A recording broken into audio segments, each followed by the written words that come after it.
Questions for Coach?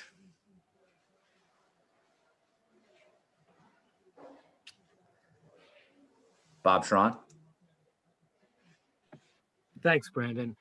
Coach, a matter of staying your course against a team that's struggling right now? Is it a matter of resilience and keeping your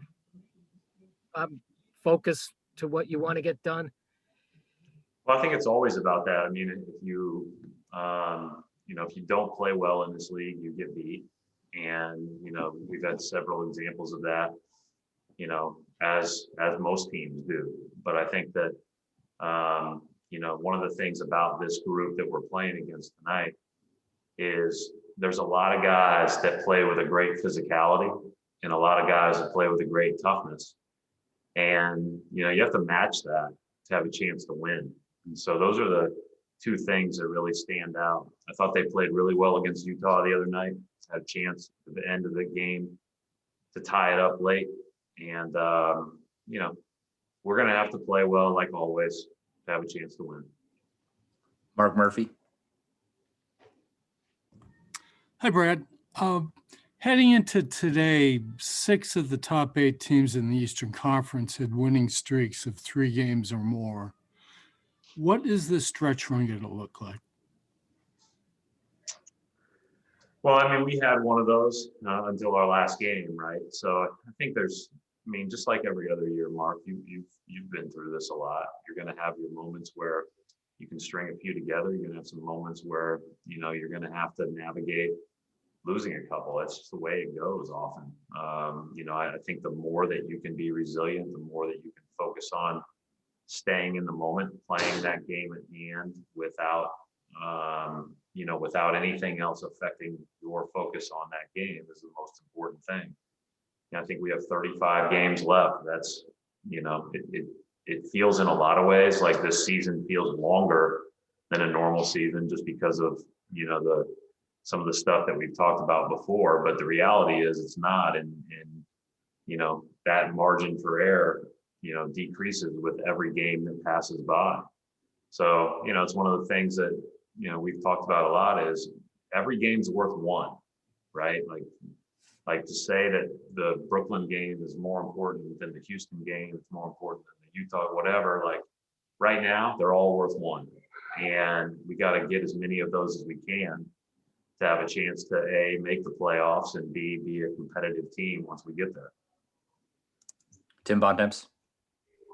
Brad, Aaron had gone from not really playing at all to being, it seemed like sort of your 6th man for 8 or 10 games, and then he kind of went back out of the rotation. Beyond getting guys back, was there anything else that went into switching that around? I just shortened it, Tim. I mean, when we came back from that trip, we were 15 and 17, and we talked about being at home. I thought Teague had played really well in that Atlanta game when he had a chance to, but it was more about shortening it and trying to be the best that we could be.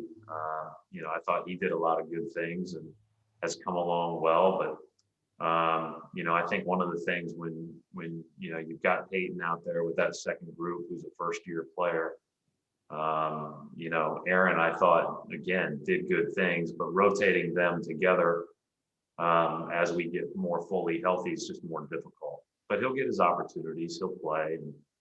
But that was the decision there. John Corrales.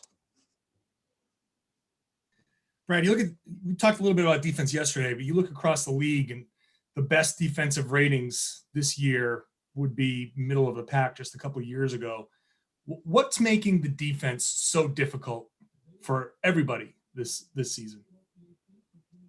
Well, I think if you talk specifically to this season, I think every year the 3-point line and the depth of shooting beyond the 3-point line that you have to get out and defend because they're efficient shots for some of these guys from 28 feet makes it extremely difficult to be able to, take away one of the most efficient shots in the game.